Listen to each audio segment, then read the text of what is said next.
Part 1. The Debt That Precedes the Miracle. Chapter 1. Cold concrete. That's where it begins. The specific cold of a drainage overpass in November, the kind that enters through your hip and doesn't leave until March. Riven Mao was 20 years old and had been sleeping on this particular stretch of overpass for 11 months. Before that, a different overpass. Before that, the back corner of a 24-hour noodle shop where the owner let him mop in exchange for the scraps that didn't sell. He knew the geography of charitable spaces the way other men know the layout of offices they've worked in for years. Which doorways had enough overhang, which convenience store clerks looked the other way, which trash cans outside which restaurants were emptied at what times. He was not, it must be said, a miserable person. Misery requires the belief that things should be otherwise. Riven had stopped believing that at 14, which was also the year he'd learned to run fast enough that the dogs couldn't catch him. He'd kept up the running even after he didn't need to. It had become something else by then. The morning in question, November 14th, a Tuesday. He knew the date because the newsstand 2 blocks over had today's paper in its wire rack, and Riven had memorized the habit of checking it every morning, not for news, but for the date. A small sovereignty. He knew what day it was. This was more than some people could say. He'd eaten half a convenience store rice triangle that he'd found still wrapped and cold in the trash at 6 a.m. It was salmon. He didn't like salmon. He ate it anyway. The thing he'd never had. He let himself think it sometimes, carefully, the way you press on a bruise to measure how much it still hurts. The thing he'd never had was this. Someone buying him a coat because he was cold. Not a charity handout. Not a religious organization's annual drive. Someone who looked at him specifically, saw that he specifically was cold, and bought him specifically a coat. It seemed like the smallest possible thing. It seemed enormous. He pressed on the bruise. Still there. He stood, stretched his back until something cracked, picked up the single bag that contained everything he owned, a change of clothes, a phone with a cracked screen on a prepaid plan, and a small notebook he'd found, and walked toward the day. He was working as a data entry clerk at a mid-tier logistics company. He'd gotten the job with a fabricated address and a borrowed dress shirt that he'd returned the same day, washed and folded. The work was straightforward. Entries in, entries out. No one noticed him. He was good at not being noticed. He kept his head down and his numbers accurate, and took home 4,200 yuan a month, which covered his prepaid phone, the rice triangle habit, and the occasional thing that couldn't be avoided. He did not tell anyone at work that he had no permanent address. He did not tell anyone at work anything, really. There was a woman at the next desk named Fen, who brought dumplings every Thursday and always made slightly too many. She left the extras in the center of the cluster of desks without comment. Riven ate them without comment. This was, in its way, a conversation. That Thursday in November, Fen brought dumplings. Riven ate 2 without looking up from his screen. It was fine. He found out about the Shen family on a Wednesday. He'd come back from lunch. He ate lunch alone, at a bench 3 blocks from the office, to find 2 people waiting in the lobby. A man in his mid-50s, the kind of well-maintained wealthy that announced itself through shoe quality rather than logo visibility. A woman in her late 20s, precise and still, the kind of stillness that is trained rather than natural. Riven walked past them. The woman said his name. He stopped, turned, looked at her. She had his mother's eyes. He knew this because he'd seen exactly 1 photograph of the woman who'd carried him, from a file he'd pulled years ago out of the social welfare office's records while the clerk wasn't watching. He'd memorized the photograph. He'd returned the file. He'd never told anyone about any of this. Riven Mao, the woman said again. My name is Shen Liya. This is my father, Shen Guoqian. We need to speak with you. Oh, Riven thought. So it's finally this. He had, in some corner of his mind, been waiting for this moment his entire life. He had imagined what it would feel like. He had imagined a great many things. What he actually felt was tired. Not emotionally exhausted, physically, specifically tired. His hip still ached from the concrete, and he hadn't slept enough, and the salmon rice triangle sat heavy and wrong in his stomach. He wanted to go home. He had no home. He wanted to sit down somewhere warm. "All right," he said. "Give me 10 minutes to finish something." He went upstairs. He finished his data entry for the hour. He washed his hands in the bathroom. He looked at himself in the mirror for a moment. Same face. Fine. He went back down. They took him to a private room in a tea house 2 blocks away. Tea appeared without anyone ordering it. The woman, Leah, had clearly prepared something to say. Her posture said so. The careful distance between her sentences as she began said so. Riven waited. 21 years ago, she said, there was a switching incident at Zhonghe Hospital. 2 infants. Our family and another family. She paused. The other family's child was raised as a Shen. We recently discovered the truth through a genetic database search. The other child, Riven said. His name is Shen Boran. Riven looked at the tea. Good tea. He didn't know enough about tea to name it, but it smelled clean and green and not like salmon. And you want a DNA test, he said. If you're willing. He looked at Shen Guoqian for the first time. The man had been silent this entire time, which suggested either deference to his daughter or an emotion he wasn't ready to speak yet. His eyes were wet. Not crying. Almost. Don't, Riven thought. Don't do that. I don't know you. I'm willing, Riven said. When? The test was fast.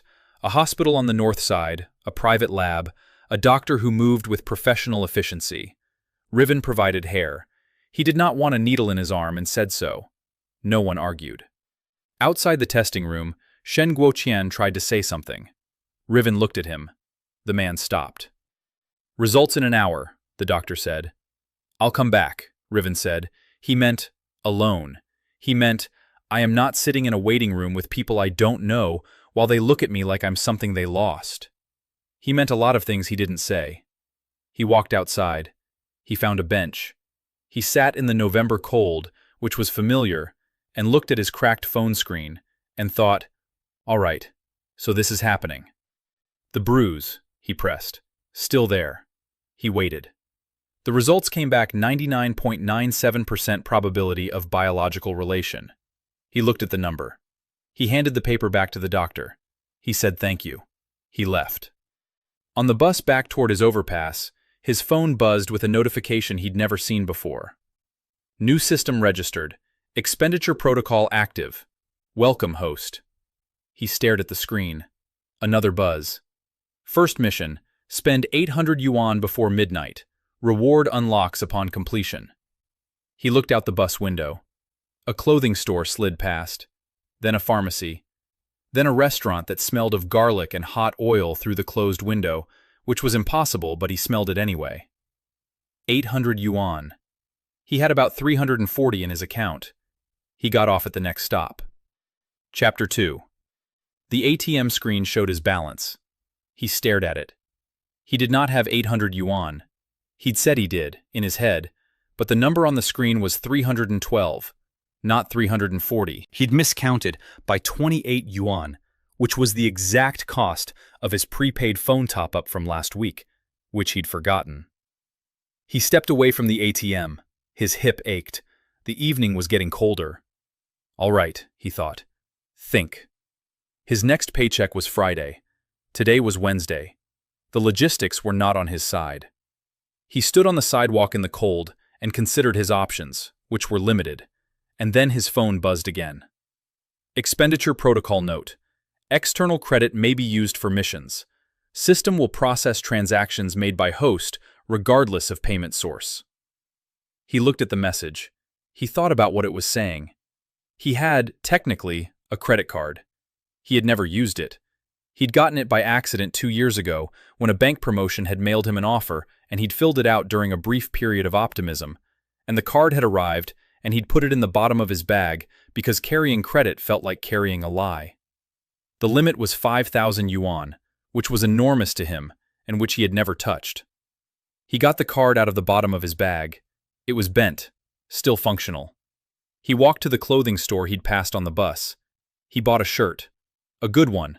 Not because he knew anything about fabric quality, but because the price tag said 620 yuan, and the mission required 800. So he also bought socks. Black socks, 140 yuan for 6 pairs, which was absurd, which made him feel briefly lightheaded with absurdity, which was not the same as happiness, but was adjacent to it. The total came to 760. He added a belt. The belt cost 90 yuan. Total, 850. He stood at the register. He swiped the credit card. The transaction processed. His phone buzzed. Mission complete. Expenditure, 850 yuan. Reward, 2,550 yuan, deposited to linked account. 3 times return activated. He looked at his phone. He looked at the receipt. He looked at his phone again. The bank app notification. Incoming transfer, 2,550 yuan. He walked out of the store with his bag of purchases and stood on the November sidewalk and felt the cold and thought, oh. Just, oh. Not joy, not relief, something smaller and stranger, like the sound a lock makes when the right key finally enters it. Not loud, just right. He stood there for another minute. Then he went back to his overpass and sat in his usual corner and organized his new socks into neat pairs and put the shirt in his bag and looked at his bank balance. 2,862 yuan, the 312 plus the transfer minus a 2 yuan transaction fee, and thought about what tomorrow was. Tomorrow was Thursday. Fen would bring dumplings. He went to sleep. Chapter 3. The next morning was bright and cold and smelled of diesel from the morning commute trucks. He woke before his alarm. He lay still for a moment, feeling the concrete through the thin mat he'd found at the curb 6 months ago. Someone's discarded yoga mat, slightly damp when he'd found it, dried now. He catalogued the day. Thursday. Dumplings. Payday in 2 days. New bank balance. New mission. He checked his phone. Mission: spend 3,000 yuan today. Location: any retail establishment in the Huayin district. Reward pending. 3,000 yuan. He had 2,862. He was 138 yuan short. He looked at the number. He looked at the credit card. He thought, I need a coat anyway. He bought the coat first. A proper winter coat, charcoal gray, with real insulation. 1,800 yuan.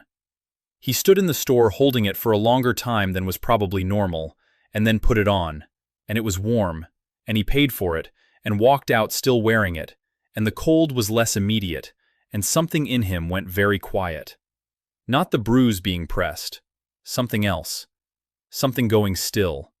He added shoes, proper ones, not the knockoffs with the separating soles he'd been wearing since spring. Running shoes, 680 yuan. He tried them on in the store, and his feet felt encased in something that actually fit them. He added a phone case, clear plastic, 15 yuan. His cracked screen was now behind something that might stop it getting worse. Total, 2,495 yuan. He needed 505 more. He found a pharmacy and bought vitamins he'd been meaning to buy for 2 years. Specifically iron supplements, because a clinic doctor 4 years ago had told him his iron was low, and he'd written the information down and been unable to afford to address it since. 180 yuan. Then zinc on the same principle, 90 yuan. Then a proper first aid kit, 230 yuan. Total, 505 yuan. Exactly. Combined with the coat and shoes, 3,000 yuan even. He looked at the receipt. He looked at his phone, waiting. Mission complete. Reward: 9,000 yuan deposited. 3 times return. Expenditure protocol: growing. He was sitting on a bench outside the pharmacy when the notification came through. He sat very still and let the warmth of the coat surround him and thought, all right, So this is the shape of it. The coat. Someone had bought him a coat. He had bought it himself, which was not the same thing. He knew that. He sat with both facts simultaneously, that this was not the same thing and that it was still something, and let the November sun, weak as it was, touch his face. He went to work in new shoes. No one noticed. This was fine. Part 2. The Weight of Being Found. Chapter 4. The DNA results arrived by email on Friday morning. Riven read them at his desk. The number, 99.97%. The attached documents from the Shen family's legal team, 3 pages of next steps, invitations, scheduled meetings, a suggested timeline for integration. He forwarded them to a folder labeled Admin. He went back to his data entry. At 11 a.m., his phone rang. Unknown number. He answered. Riven, it's Leah. A pause. Shen Leah. I know who you are. The results. I've seen them. Another pause. She was recalibrating. He could hear her doing it. We'd like to discuss next steps, she said. There's a family dinner Sunday. Nothing formal, just no. Silence. Can I ask why? He looked at his screen, entered a number, pressed tab, entered another. I don't know any of you, he said. I don't attend family dinners with strangers. We're not... She stopped, started again. You're biologically... The test confirms shared genetics, he said. It doesn't confirm family. Those are different things. He looked at his screen. I'll do more tests if you need them, but I'm not attending dinners. He ended the call. Fen, at the next desk, was very carefully not looking at him. He noticed. He appreciated it. He went back to his data entry. His phone buzzed at 2p.m. Mission, spend 15,000 yuan before midnight. Must be used on a single transaction. Reward pending. 15,000 yuan. He had, after the week's missions, just over 11,000 in his account. Credit card limit still at 5,000. Combined, 16,000. Technically possible. He thought about what could cost 15,000 yuan as a single transaction. He left work early. His manager frowned. He said he had a family matter. This was true in a way he didn't elaborate on. He found a laptop.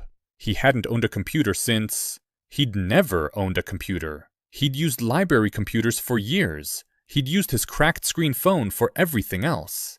He'd made it work because making things work was what he did. The laptop was 14,800 yuan. He made up the remaining 200 in accessories. A case, a mouse, a charging cable that wasn't the fraying one included in the box. Total, 15,060 yuan. He looked at the receipt. Mission complete. Reward, 45,180 yuan deposited. 3 times return. He sat in the electronics store's cafe area with the laptop box on the table in front of him and thought, 45,000 yuan. For context, his monthly salary was 4,200 yuan. He had just made approximately 10 months of salary in an afternoon. He drank a free cup of water the cafe provided and looked out the window. A man walked by outside with a child on his shoulders. The child was wearing a too big hat that kept slipping over her eyes. He watched them pass. He picked up the laptop box and went to a hostel, a real hostel, with a room, with a door that locked, and paid for a week. He unpacked the laptop. He looked up the building where his company's office was located. The building was called Jianyuan Tower, mid-range commercial property. He read about it for a while. He went to sleep in a bed, with a pillow. Chapter 5. 2 weeks passed. The missions changed shape each day, but the pattern was consistent. Spend a specific amount, sometimes with a specific constraint, a specific district, a specific category of purchase, a specific time window. Receive 3 times the expenditure back in his account. Properties began appearing in his system inventory, a concept he'd had to spend 3 days understanding, which turned out to mean deeds and ownership documents being formally transferred to his name through what he could only assume was some kind of accelerated legal process that the system managed without his involvement. He stopped asking how. He started asking what. What did he own now? He made a list. A commercial property in the Chiang Mai district. A residential compound in the eastern suburbs. A building he'd find out only later was his own office tower. He kept going to work. He wasn't sure why, except that he liked the rhythm of it, and Fenn's dumplings on Thursdays, and the specific quiet of being somewhere that made sense. Also, the system hadn't told him to stop. On a Tuesday, exactly 3 weeks after the first mission, Leah Shen appeared in the lobby again. He saw her before she saw him. She was looking at her phone. She was wearing a better coat than last time, and the same precise stillness, which he was starting to suspect was not training, but actually just her face. He considered walking past. He didn't. Riven. She looked up. Leah. She absorbed the name without his family attached to it. A small thing. He noted it. Can we talk? Just briefly? Here, if you prefer. He looked around the lobby. 2 security guards who had been pretending not to watch. A receptionist. There's a place across the street, he said. They sat in a noodle shop. He ordered. She didn't. He ate and she talked, which was an arrangement he found acceptable. Boren knows, she said. Our brother, the one who… She stopped. The one who grew up with us. How did he take it? A pause that said, badly. He was hospitalized briefly, she said. Stress response. He's out now. He continued eating. I'm not going to ask you to feel responsible for that, she said, which was the first thing she'd said that surprised him. He looked at her.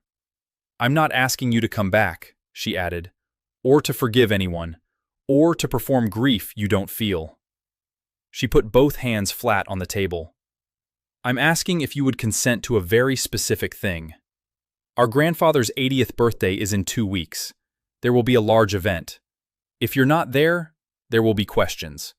If you are there, there will also be questions. But at least there's a version of this where you have some control over how you're introduced. He finished his noodles. He set down his chopsticks. What version were you planning? He asked. She looked at him steadily. I hadn't decided yet. I was waiting to speak to you first. He sat back. She was, he thought, considerably smarter than the rest of them. This was a separate thing from being trustworthy. He filed it away. I'll think about it, he said. He paid for his noodles. He did not offer to pay for her tea because she hadn't ordered anything. He left. Chapter 6. The system, on a Saturday, was quiet. Rest interval. No mission today. Spending ceiling, 10,000 yuan. No multiplier, no accumulation, no reward. He woke in his hostel room. He'd upgraded to a small apartment by now, a 1-bedroom in the Hengshu neighborhood. Not large, not special, but with a window that faced east and caught the morning sun, and lay still with the quiet for a while. No mission. He got up and made tea. He'd bought a tea set on a mission 2 days ago. A very good one, a carved clay pot and 5 small cups, and he was learning to use it. He'd watched videos. He was bad at it still. The first cup that morning was too strong and slightly bitter. He drank it anyway. He thought about the apartment. He owned properties now. He hadn't moved into any of them because they required decisions he hadn't been ready to make and because the apartment was simple and the system hadn't pushed. But one of the properties, a residential compound called Jade Crane, had a unit he'd looked at online. Quiet street. Courtyard with 2 trees. He thought about the trees. He made a second cup of tea. Better. Still not quite right. He thought about his grandfather, the Shen patriarch, a man he'd never met, whose 80th birthday he was apparently expected to attend. He didn't think about it with anger. He pressed the bruise, carefully. What do you want? He sat with the question. The tea got cold. That afternoon he went to an antique market. It was the kind of place where the stalls spilled onto the sidewalk, and the vendors shouted, and the air smelled of old lacquer and cigarette smoke, and, underneath both, something older. He walked slowly. He wasn't there for a mission. The Saturday ceiling was 10,000. There was no reward. He was just walking. He stopped in front of a stall selling small, carved figures. Stone animals mostly, and a few jade pieces that were probably not jade, and in the back corner, nearly hidden by a standing screen, a small red figure. He picked it up. A phoenix. Carved from what looked like a deep red stone, carnelian maybe, or jasper, he didn't know. The carving was old. The wings were partially extended, mid-rise or mid-landing. It was impossible to say which. It fit exactly in his palm. "That one's not cheap," the vendor said, not looking at him. "How much?" "For you, 3,000. He had a good face for negotiating. He'd learned this over years of needing to negotiate. He looked at the figure for a long moment, then set it down. 2,200, he said. 2,700. 2,400. 2,500, and I'll wrap it properly. He paid 2,500 yuan. He walked home with the phoenix wrapped in newspaper in his jacket pocket, small and dense against his ribs. No reward notification came. He didn't need one. Part 3. The Shape of Power. Chapter 7. Monday. He walked into Jianyuan Tower as an employee and received, by courier, a legal document package informing him that Jianyuan Tower's property and land deed had transferred to his name. He signed the confirmation at his desk. He sent the related documents to a property management firm, a man named Zheng Wei, who was apparently already managing the building and who received Riven's contact transfer with a message that was very carefully neutral. He emailed Zheng Wei from his new laptop. Standard lease terms apply. Third quarter rent collection should proceed on schedule at full contract price. Please advise any tenants who have previously received discounts or deferrals that these arrangements were with the previous owner and do not transfer. If any tenant chooses not to comply, you have my authorization to begin standard termination proceedings. He sent the email. He went back to his data entry. At 4 p.m., his manager called him in. Riven, the manager, a patient man named Ho, looked tired. "You've been taking quite a bit of leave lately." Yes. He'd taken 2 half-days for system missions in the past week. "If upper management asks..." "I can resign if it's easier," Riven said. Not threatening, factual. Ho stared at him. "I'd prefer you didn't," Ho said. "You're accurate, and you're fast, and you're never late when you're here." "Then I'll try to reduce the frequency, but I can't guarantee it." Hu signed the leave request without further comment. Riven went back to his desk. Fen was making tea at the small station by the window. She poured an extra cup without looking and left it on the corner of his desk. He drank it. It was too sweet. He drank the whole thing. Chapter 8. The mission the following Thursday. Spend 500,000 yuan. Location: any automotive dealer, Jianyuan Commercial Zone. Time limit: before 6 p.m. He sat with this for a while. 500,000 yuan. He had by now approximately 800,000 in his account. Technically possible. He had never bought a car. He had a driver's license. He'd gotten it at 18 at a driving school that let him pay in 3 installments, and had driven exactly once since, a borrowed delivery vehicle for a day job that lasted a week.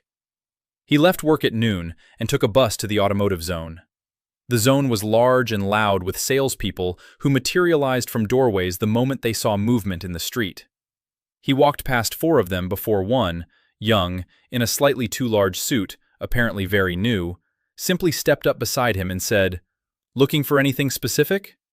Not a pitch, just a question. Riven looked at her. "Something reliable. Under 500,000. I don't know anything about cars." She blinked. Then she said, "All right, come look at a few and I'll explain what I'm showing you." Her name was He Yue. She'd been at the dealership for 3 months. She walked him through 3 models with the focused attention of someone who had memorized specifications because she found them genuinely interesting, rather than because she'd been told to. She didn't mention commission. She didn't mention herself at all. He chose a gray sedan. 380,000 yuan. Clean lines. She said it was reliable and boring and would start in cold weather without drama, which was exactly what he wanted. "I'll take it," he said. "Do you want to test drive?" "No, just the paperwork." While she was getting the contract, her supervisor appeared, an older man with the relaxed confidence of someone who knew his commission percentage. He sat down across from Riven and began a pitch that was clearly aimed at taking over the sale. Riven looked at him. "She's handling it," Riven said. "I can get you a better, she's handling it." The supervisor smiled the smile of a man recalculating. Then he left. Heiyue came back with the contract. Her expression was carefully neutral, but she'd heard, he could tell. "The system will scan this," Riven said, which he then realized he'd said out loud. She looked at him. "Internal check," he said. "Never mind." He signed the contract. He needed 120,000 more for the mission. He added an extended warranty, service package, and a second set of tires that Heiyue recommended quietly without upselling. Total, 498,000. 2,000 short. He bought floor mats. Custom, 2,800 yuan. Total, 500,800. Mission complete. 500,800 spent. Reward, 1,502,400 yuan deposited. He walked out to the sedan, which was being brought around from the lot. Heiyue handed him the keys. "Do you want me to—" "I'll be fine," he said. Then, "Thank you. For earlier." She understood what he meant. She nodded once. He drove carefully out of the lot and only stalled once at the first light, which was acceptable. Chapter 9. The mission that broke the shape of everything. Spend 8 million yuan. Location, Jinrong Charity Auction, Wanhe Hotel. Tonight, 7 p.m. Invitation deposited to system inventory. He pulled the invitation. It materialized as a physical card in the inside pocket of his coat. This still surprised him 3 weeks in, embossed on cream paper, gold letters. Riven Mao, Patron Seat, Row 1. He looked at the card for a long time. He owned, at this point, 4 commercial properties, a residential compound, and a sedan. He had approximately 2.1 million in his accounts and access to a system that would multiply whatever he spent tonight by 3. 8 million yuan. In one evening. He owned a good coat. He did not own a suit. He found a tailor shop near his apartment, discovered by accident 2 weeks ago when he'd taken a wrong turn trying to find a pharmacy. The owner's name was Wen Tai. He was 60-something and moved the way old craftsmen move, which is with absolute certainty about every gesture. He'd looked at Riven when he walked in and said, "You need a suit." Riven had said, "Eventually." He went back now. Wen Tai measured him in 20 minutes. He chose fabric, dark navy, which Wen Tai said was correct without elaborating, and left a deposit. The suit would be ready in 4 hours. He went and ate, came back, changed in the small room Wen Tai kept for that purpose. The suit fit exactly. He stood in front of the small mirror and looked at himself. He didn't know what he'd expected. He looked like himself. He looked like himself in a suit that fit correctly. He pressed the bruise. Different.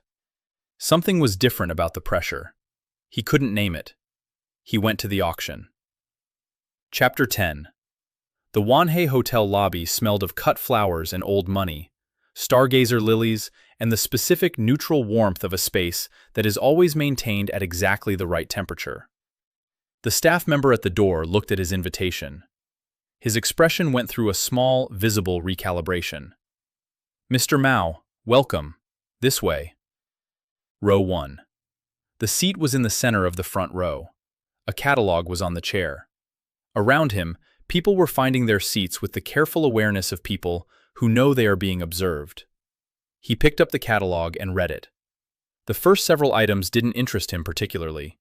Jewelry sets, ceramics, a signed calligraphy scroll. He marked 2 items, a Han Dynasty bronze mirror that the catalog described in 4 careful sentences, and a jade carving that the photograph showed imperfectly, but whose shape suggested something he wanted to see in person. A woman sat down 2 seats from him.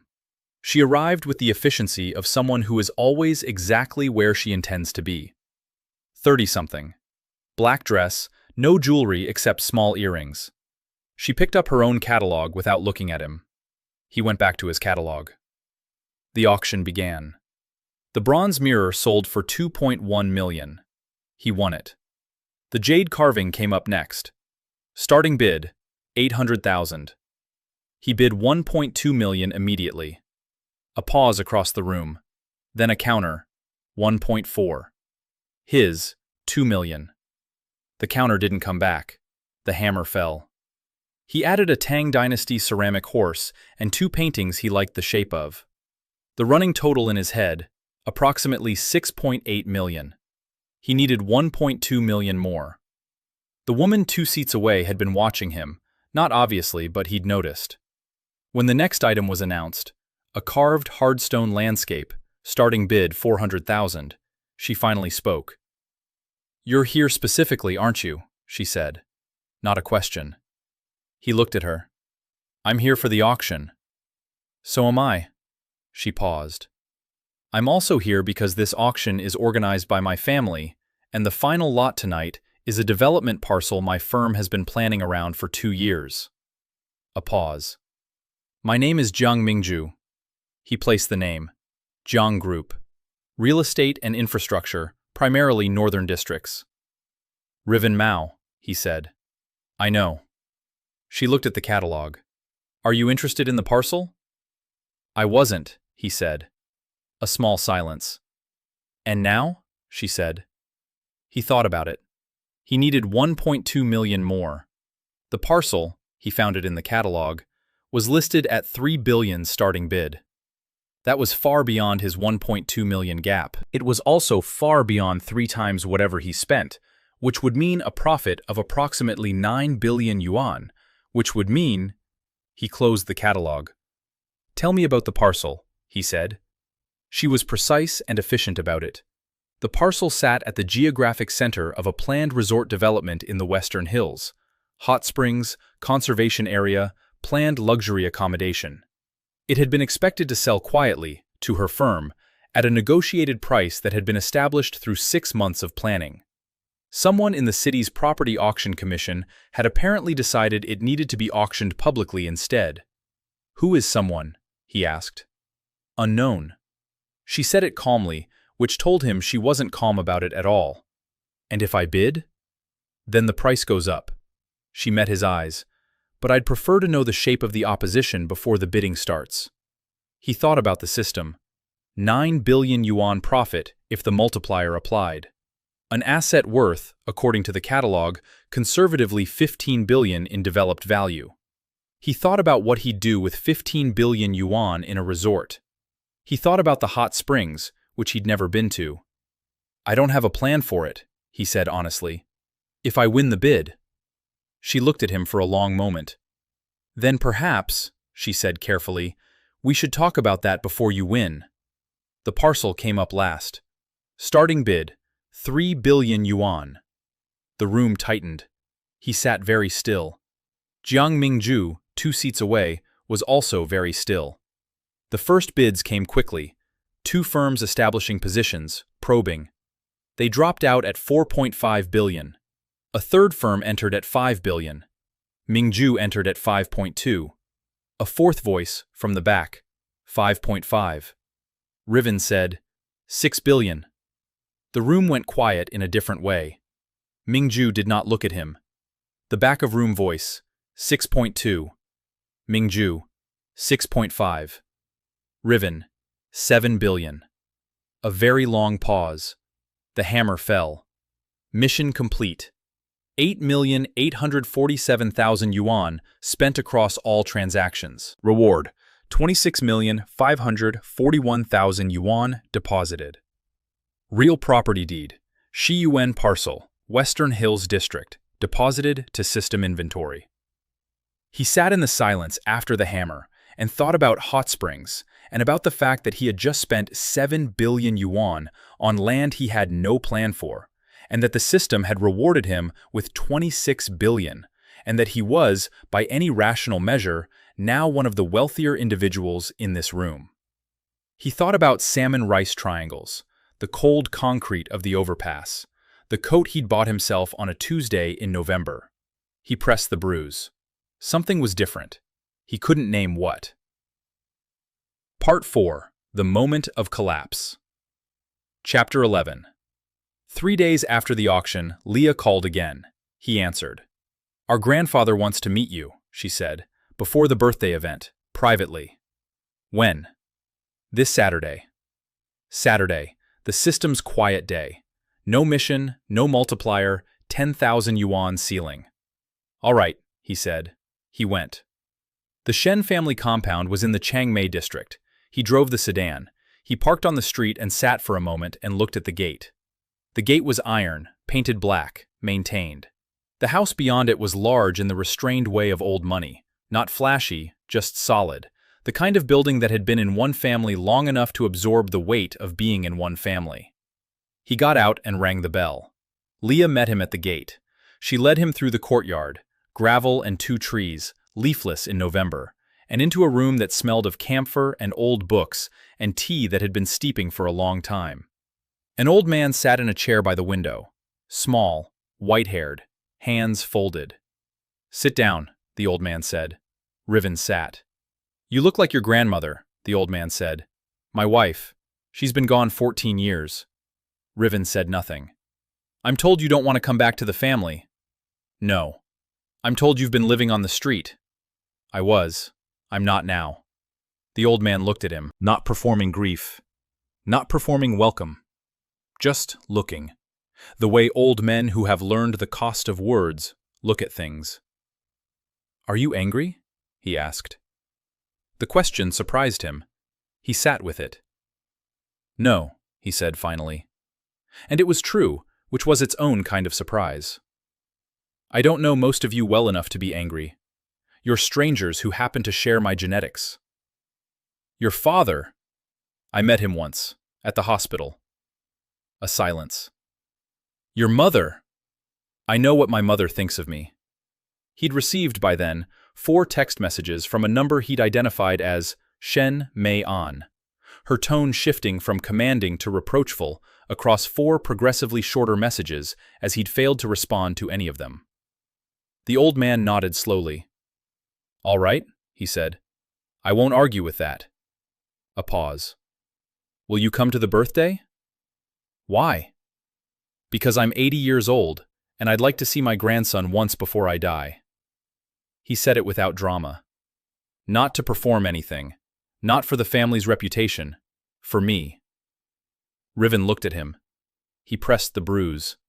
Something had changed. He wasn't sure when. "All right," he said. "I'll come." The old man nodded. He lifted his teacup. "Do you drink tea?" "I'm learning." The old man poured him a cup. It was very good tea. Chapter 12. He didn't think it would go badly. That was the first mistake. The Shen family birthday banquet was held at the Huabai Hotel's main ballroom. He arrived in the navy suit. He arrived alone. His bodyguard team had been instructed to wait in the cars. He'd told himself this was because bringing 7 bodyguards to a birthday dinner was excessive. But he understood now, standing at the ballroom door, that the real reason was that he'd wanted to feel like he wasn't armored. He was immediately a mistake. Not dramatically, not with confrontation. Worse, he was a mistake made quietly, by the room's attention, which shifted toward him and then stayed on him in the specific way that means, "We've been told about you, and we haven't decided what to think yet." Leah found him quickly. "I'm glad you came." She meant it. He nodded. She introduced him to 3 people whose names he forgot immediately. They shook his hand. Their smiles were practiced and careful. He found a place at the edge of the room and stood there. His phone buzzed. He expected the system. It was a number he recognized, his former manager Ho, who had his number because of work notifications. Heard you resigned. Good luck. You always work too quietly for that office anyway. He'd resigned the previous day, with 2 weeks' notice, because Wen Tai the tailor had said, "You always work too quietly," about something else entirely, and the phrase had resonated. He pocketed the phone. Shen Boran found him. He'd seen photographs. Boran was 21, same as Riven, which was the precise and terrible coincidence at the center of all of this. He'd been raised as the Shen heir. He'd grown up with the compound and the gate and the old man in the chair by the window. He had, apparently, recently been hospitalized for a stress response. He looked fine now. That was the first thing Riven noticed. He looked absolutely fine. "So you're him," Boran said. "And you're him," Riven said. A pause. Boran's expression was doing several things at once. Riven watched them cycle. Something that might have been grief. Something that was definitely anger. Something underneath both of those that was harder to name. "They're planning to introduce you tonight," Boran said, "as the real heir." "That's not what Leah told me." "Leah told you what you needed to hear to get you here." He said it without heat, like a fact. Riven went still. "Our mother," Bourne continued, "intends to announce to every family and business contact in this room that you are the biological Shun heir and that I am—" He stopped. "She's trying to protect the family name. If the story gets out wrong, it looks worse. If she controls the narrative here, it's cleaner." Riven looked at the room, at the tables filling with Shun family connections, at the dais where the old man was being helped to his seat, at Shun Mei-an across the room, who caught his gaze and looked away quickly. "I was brought here to be used," he thought. "I came here for the old man, and I'm going to be used for the family name." He understood, standing very still in his good suit, that he had made a mistake. Not a catastrophic one, but a real one, made because he'd stopped being careful for exactly 1 moment, in the chair by the window with the good tea. He was angry. Not the hot kind, the cold kind, which is worse, which lasts longer, which requires something to be done with it. He thought, "All right, what do you do with this?" The answer didn't come. He stood there not knowing what to do, which was not a state he was accustomed to, and around him the room arranged itself for a party at which he was apparently going to be announced as something he had never agreed to be. He left. Not dramatically. He walked to the edge of the room, past a waiter with a tray of drinks, through a side door that led to a corridor, and then outside to the hotel's service entrance. The November air was cold. He stood in it. His bodyguards were in the front lot. He texted, "Side entrance." They arrived in 2 minutes. He got into the car. He didn't speak on the way back to his apartment. The lead bodyguard, a man he'd taken to calling simply "one," drove without asking. He'd learned, in 4 weeks, that Riven did not narrate his states. They arrived at the apartment building.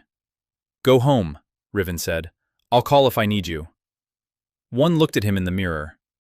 "You won't call," one said. Riven looked back. "No," he agreed, "but go anyway." He got out. He went upstairs.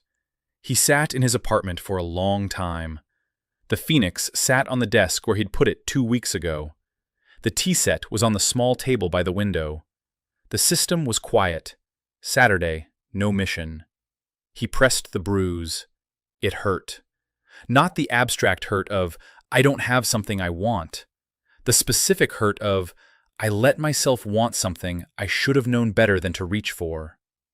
He'd walked into that room carrying some version of the thing he'd never had. Someone seeing him, specifically, in a room full of people.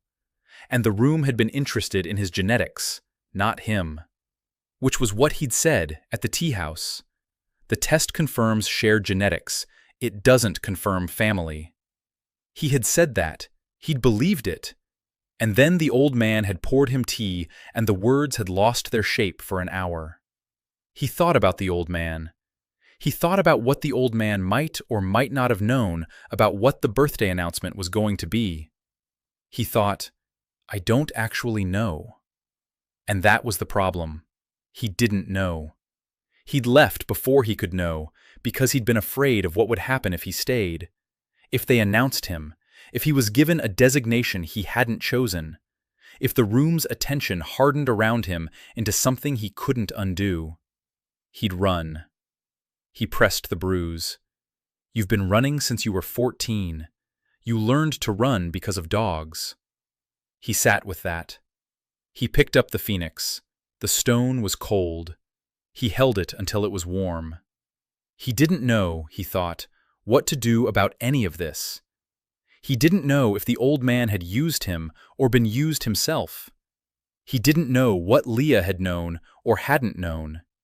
He didn't know if anything in that compound had been genuine or if it was all performance-oriented around a family's need to manage its own crisis. He'd spent 20 years learning not to need answers to questions like these. He'd survived on not needing. The problem was that the thing he'd always wanted, being seen, being chosen for himself, had, apparently, not actually disappeared just because he'd learned not to press on it. The bruise was there, was still there, was still there. He set the phoenix down. He made tea. He was getting better at it. The cup was still slightly too strong, but the bitterness had a shape to it now, a predictable arc from first taste to finish. He drank it. He thought, all right, what do you know for certain? The old man had said, I'd like to see my grandson once before I die. He'd said for me, specifically. He might have been sincere. He might have been performing sincerity. Riven couldn't verify which. He could, however, verify that the old man had poured him tea and that the tea had been good and that nothing else in the evening had felt like that. He thought, that's not nothing. He thought, that might not be enough. He sat with the gap between those two thoughts for a long time, in the quiet apartment, with the phoenix and the tea and the November dark outside the window. The system was silent. No mission, no reward. Just him, with a question he couldn't answer, in a room that was warm. He wasn't sure, in the end, which part of that was the problem. Part 5. The Reckoning. Chapter 13. He called Leah the next morning. The morning smelled of rain, actual rain, the first significant rain of the season, tapping against the east-facing window while the light was still gray. She answered immediately, which told him she'd been expecting the call. Tell me, he said, what you knew. A pause. About the announcement? About what your mother was planning to do at that dinner? Another pause. Longer. I knew she was considering it, Leah said. I told her to speak to you first. She disagreed with my timeline. A pause. I'm sorry. He thought about whether he believed her. He thought about the shape of her apology. Not excessive, not performed. I knew. I told her. She disagreed. I'm sorry. The structure of someone who'd lost an argument they'd tried to win. The old man, he said. Did he know what she was planning? He told her not to, Leah said. She didn't listen. A pause. He doesn't win arguments with her easily. He never has. Riven watched the rain. All right, he said. That's all? For now. He paused. I'm not angry with you. He could hear her exhale. He asked about you this morning, she said. He wanted to know if you'd come back to finish the tea. Riven looked at the tea set on his own table. Tell him I'll think about it, he said. He ended the call. 2 days later, Jiang Mingju called. He'd expected this. He'd given her his card at the end of the auction. She'd asked, and he'd seen no reason to refuse. The parcel, she said. I have a proposal. I assumed. Can we meet? They met at a cafe near her office. She arrived first. This was, he was learning, characteristic. She had the habit of whoever she was meeting in a space before they arrived, which was either warmth or control. He suspected both. She had brought documents. He'd expected that too. The proposal was joint venture. Jiang Group handles development, construction, management.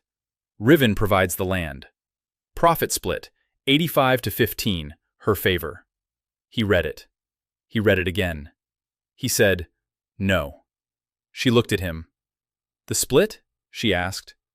The structure, he said. I don't want equity in a resort I don't understand. I want stable income. Lease the parcel from me. Quarterly payments. Standard commercial rate for Western Hills real estate. She sat back. He could see her recalculating.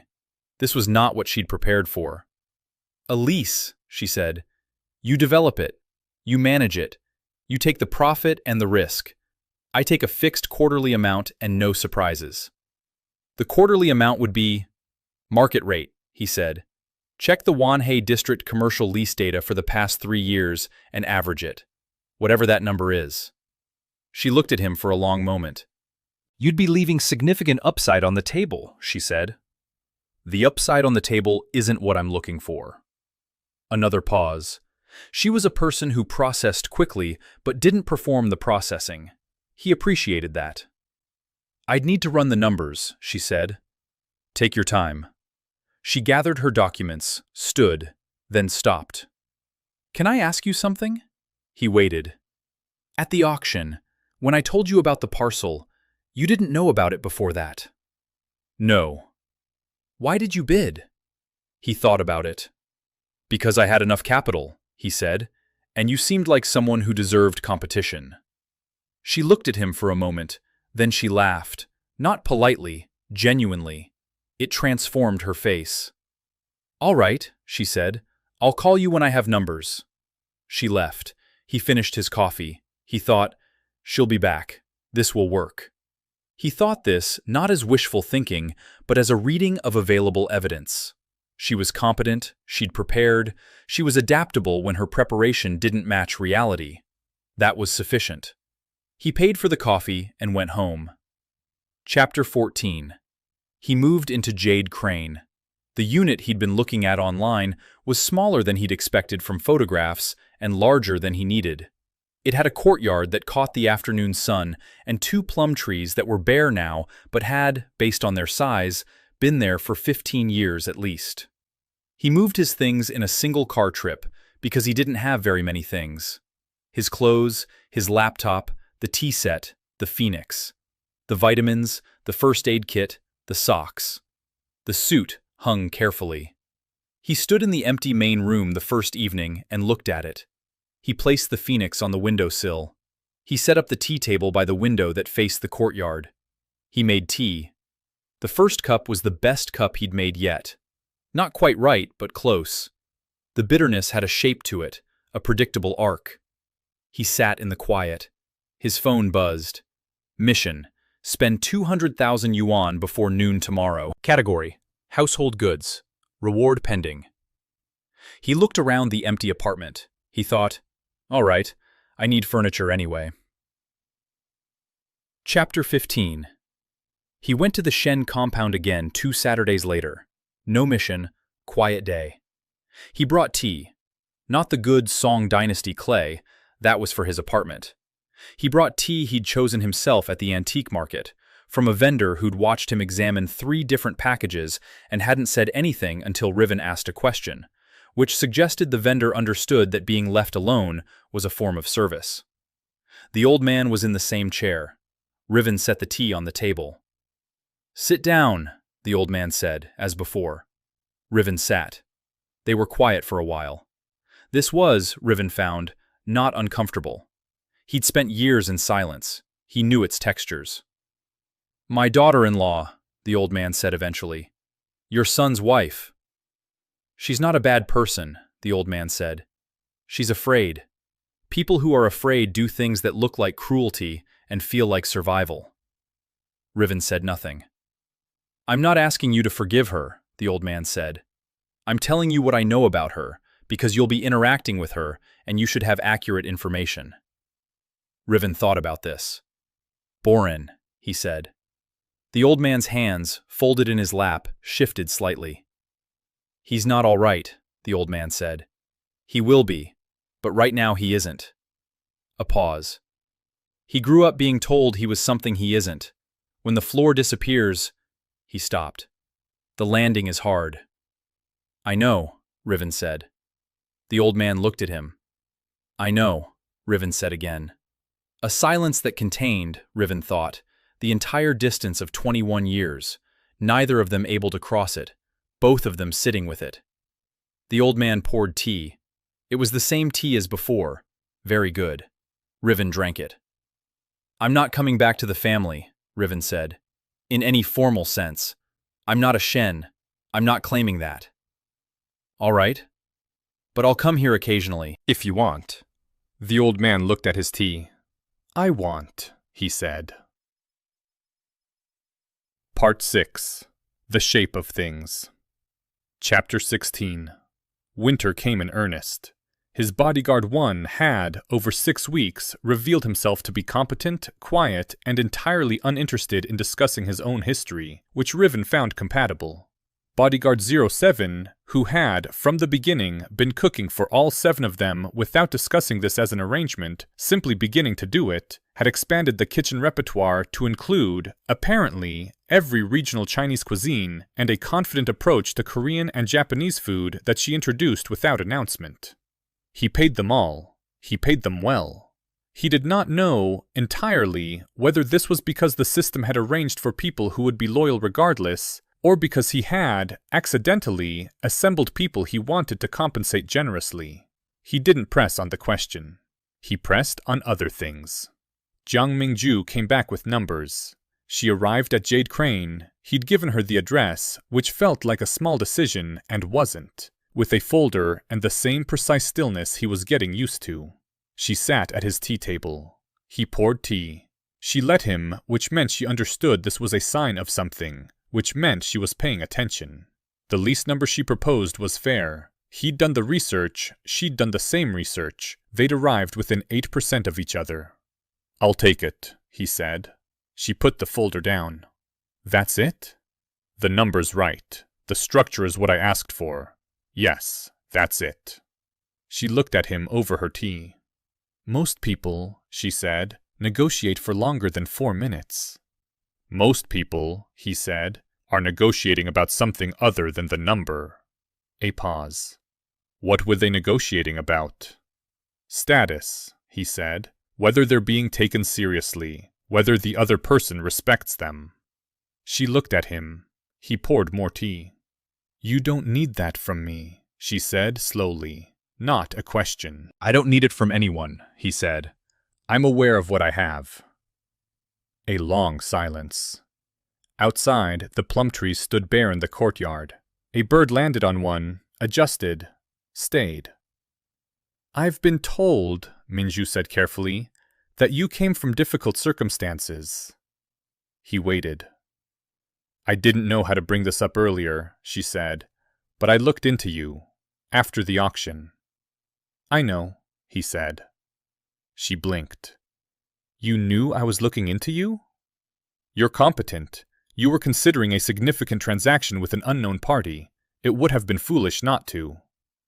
"And you're not bothered?" He thought about it. "No, you wouldn't have found much." "I found almost nothing," she confirmed, "which is itself a data point." "Yes." Another silence. "What do you want?" she asked. Not rudely, with the directness of someone who decided that being careful was costing her accuracy. He thought about it. "A functioning life," he said, "not a performance of one." She looked at him for a long moment. "All right," she said. She signed the lease agreement. He signed too. She left the folder. She left the apartment. He heard the door close, and then the outer gate, and then quiet. He sat in the quiet. He picked up his teacup. He thought, that's one of the people who will matter. He didn't know how he knew this. He'd been wrong before. He'd been wrong about the birthday dinner. He might be wrong now. He drank his tea. He thought, possibly wrong is better than certainly alone. He held that thought until it settled. Chapter 17. The mission that arrived on a Tuesday in December was the strangest yet. Spend 10 yuan. Location, any street vendor. Requirement, buy something you don't need. Reward pending. He stared at the notification for a long time. 10 yuan. He'd spent, in the previous month, 4 million yuan on furniture and art for the apartment, 800,000 on the sedan's first service and a second vehicle, 11 million in a commercial property auction. The system's multiplications had put his account well over 8 figures. 10 yuan. He went downstairs. There was a vendor on the corner 2 blocks from Jade Crane who sold sweet potatoes from a coal cart. He'd passed him every morning for 3 weeks. The vendor was in his 60s, built like someone who'd worked outside his whole life, wrapped in a coat that had been repaired in 3 visible places. He bought a sweet potato. 10 yuan. "That's all?" the vendor asked, not unkindly. "That's all," Riven said. He held the sweet potato in both hands. It was very hot. The heat moved through his palms and up his arms. Mission complete. Reward, 30 yuan deposited, 3 times return. He looked at his phone. 30 yuan. He thought about the difference between 30 yuan and 30 million. He thought about the fact that the system's logic didn't scale by stakes, it scaled by percentage, consistently. A thing was worth what you spent on it, multiplied by 3, regardless of the number. He thought, 10 yuan is also a thing. He ate the sweet potato on the walk back.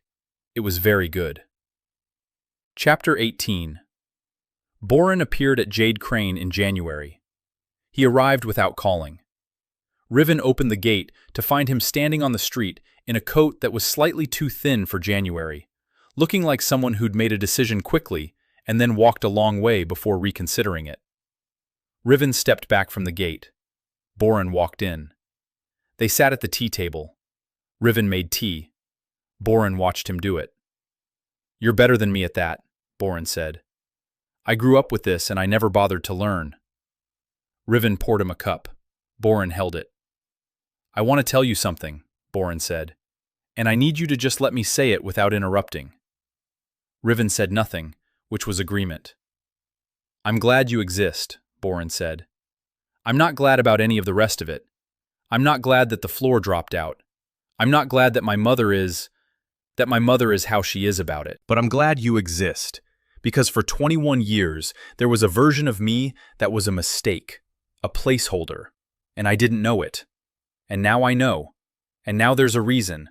And the reason is that you were supposed to be here." He stopped, looked at his tea. "I don't know if that makes sense." Riven thought about it. "It makes sense," he said. Boren looked at him. "I'm not coming back to the family," Riven said. "I want to be clear about that. I'm not going to be a Shen in any formal sense." "I know. But—" He stopped. He pressed the bruise, carefully. What he found there, now, was different from what he'd found there in November. Not gone. Changed. "I'd like to know you, if you want." Boren looked at his tea for a long time. "Yes," he said. "I want that." They drank tea in the quiet. Outside, the plum trees had small buds on them. He hadn't noticed until just now. January. Early, but there. Beginning. Epilogue. What remains? Chapter 19. February. The apartment was warm. Seven had made soup, a long simmered pork bone broth with radish and ginger, and left it in the pot, covered, on the low flame, the way she'd learned he preferred. Ready when he was ready, not presented. He came home late from a meeting with Mingju's construction team, who were beginning preliminary surveys on the Western Hills parcel. He took off the coat, a good coat, charcoal gray, not the first one, the third one, well-fitted and warm in specific ways that the first one hadn't been, and hung it on the hook by the door. He ladled soup. He sat at the window. The plum trees in the courtyard were beginning to bloom. He'd looked up plum trees when he first noticed the buds. They bloom before their leaves emerge. First the flowers, bare branches, nothing else yet, and only after the flowers begin to fall does the green come. He thought this was an efficient use of the tree's energy. He approved of it. He drank his soup. His phone showed a text from Leah. "He's asking if you'll come Saturday. He's been learning a new tea preparation. He wants to show you." And below it, after a moment, a second message. "You don't have to, but I thought I should pass it on." He thought about Saturday. He thought about the old man learning a new tea preparation. He imagined the old hands on the pot, the same deliberate certainty. He would go. He texted back, "Tell him I'll be there at 2." He set down his phone. He picked up the Phoenix. He held it until the stone was warm. The system was quiet. No mission. Not a rest day, just a quiet evening between the day's completion and tomorrow's. He'd come to understand this interval. The system produced itself around him, but it didn't fill every space. Some spaces were just his. He set the Phoenix down on the windowsill, where the plum tree's branches framed it through the glass. He finished his soup. He looked at the tree. In the courtyard, in the February dark, the first plum blossom had opened. One flower, white, precise, already slightly luminous against the bare branch. He watched it for a while. He did not press the bruise. He found, when he went to look, that it was simply there, present, the way old scars are present, part of the landscape of a body rather than a wound being tended. He would go Saturday. He would drink good tea.